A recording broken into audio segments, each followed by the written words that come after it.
We have a major worldwide recall to tell you about due to a nasty software defect. Toyota has recalled nearly 2 million of its third-generation Prius hybrid vehicles around the world. Here with more, Jack Nerad, the executive editorial director, that is, of Kelley Blue Book. Thanks, Jack, for coming on tonight. What's wrong with the Prius? Well, as you mentioned, it's a software glitch, and it could cause the Prius to stall. Not a good thing. No. And so Toyota's staying on top of that, trying to get ahead of it, really, by recalling the vehicle and getting it fixed for people. Just how dangerous could the stall problem be?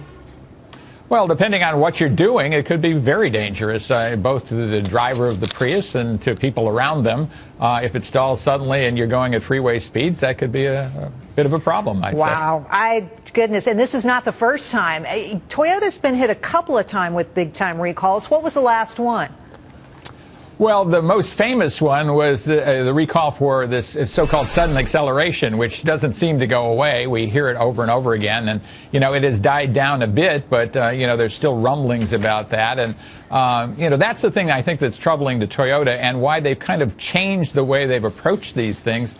They really want to get out in front of these things, limit the visibility and damage of these things, of course, get them fixed for the consumer, and then move on about their business. So, Jack, it seems to me that Prius is a critical brand for this company and probably one they don't want to see sullied by any kind of bad news. Are they working overtime on this?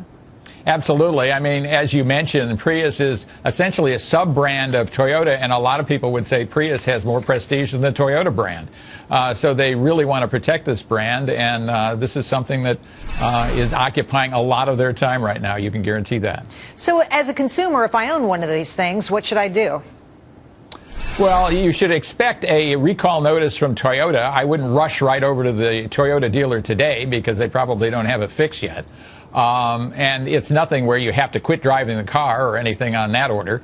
None of these have really happened out in the public. It's a possibility this could happen, as opposed to we've seen several instances of this actually happening.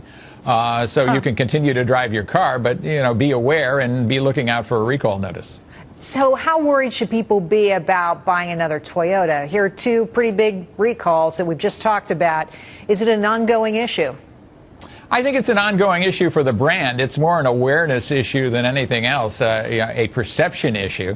Certainly Toyota, over the course of 30, 40 years in the American market, has built up a lot of goodwill. It has a lot of loyal buyers, and I think they look at this as a bit of an anomaly as opposed to a trend. But if you have more and more of these, it gets to be more of a trend than an anomaly, doesn't it? It's fascinating. Jack Nerad, thanks for coming on the show tonight. You got to come back. My pleasure. Great to talk to you. Appreciate it.